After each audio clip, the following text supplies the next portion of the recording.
রুই মাছের এই রেসিপিটি বানানোর জন্য আমি এখানে একটি বড় সাইজের রুই মাছের টুকরো কেটে ধুয়ে কিছু পিস নিয়ে নিয়েছি।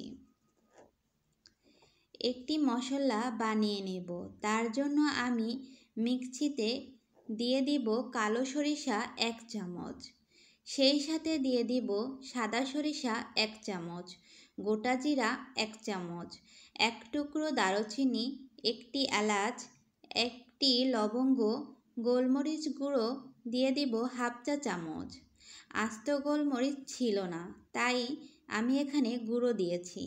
10 থেকে 12টি কাঁচামরিচ দিয়ে দিব, 2টি পেঁয়াজ কেটে দিয়ে দিব, একটি রসুনের কোয়া ছাড়িয়ে দিয়ে দিব, একটি টমেটো কেটে দিয়ে দিব, আর দিয়ে দেব ফেটানো দই 1 কাপ দিয়ে।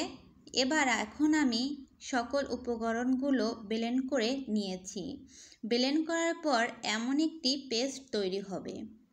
এবার রুই মাছের টুকরোগুলোকে 1/2 চা চামচ হলুদের গুঁড়া আর 1/2 চা চামচ মরিচের গুঁড়া আর সামান্য পরিমাণ লবণ, কয়েক ফোঁটা সরিষার তেল দিয়ে ভালো করে মাখিয়ে রেখে দিব 2 থেকে 3 মিনিটের জন্য। তবে এই কাজটা একটু সময় নিয়ে করতে হবে। খুব ভালো করে মাছের এপিঠ ওপিঠ ভালো করে লবণ হলুদ মরিচ ভালোভাবে মাখিয়ে নিতে হবে।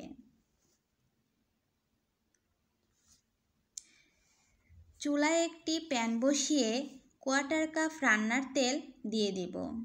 তেলটা যখন গরম হবে তখন আমি মাছগুলো ভেজে নিব। এবার আমি একে একে সবগুলো মাছ ভাজবো। প্রথমে আমি 4 টুকরো মাছ দিয়ে লাল লাল করে ভেজে নিব। একটু সময় নিয়ে ভাজতে হবে যাতে মাছটা একটু লাল লাল হয় আর ভেতর থেকেও ভালোভাবে হয়ে যায়।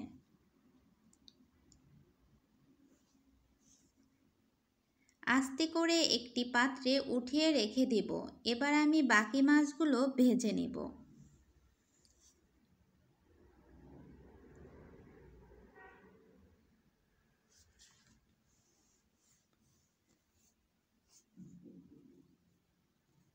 একটু সময় নিয়ে মাছগুলো ভাজলে তাহলে মাছের ভিতরেটাও খেতে খুব ভালো লাগে।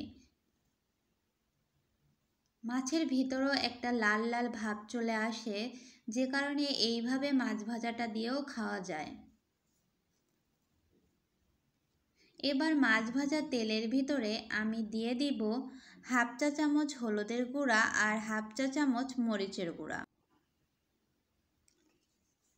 একটু মিশিয়ে নিতে হবে।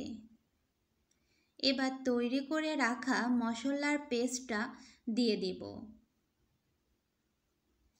মশলার পেস্টটা দিয়ে অনবরত নাড়তে হবে।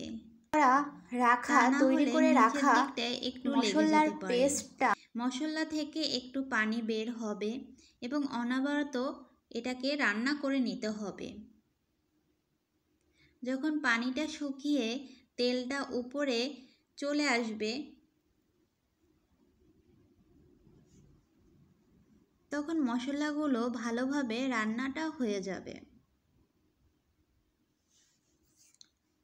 মশলা থেকে যখন তেল ছাড়া শুরু করবে তখন আমি দিয়ে দিব এখানে ঝোলের জন্য পরিমাণ মতো পানি।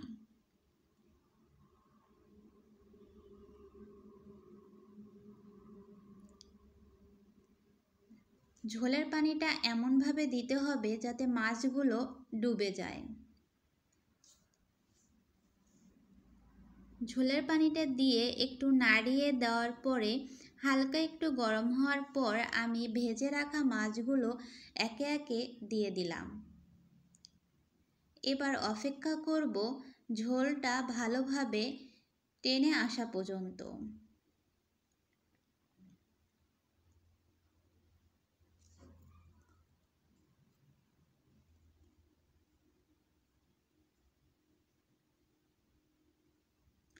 যখন মাখো মাখো হয়ে আসবে তখন আমি ভালোভাবে নামিয়ে নিব। একটি লাইক, একটি কমেন্ট এবং শেয়ার করে দিবেন। এবার পরিবেশনের জন্য চলে আসলাম।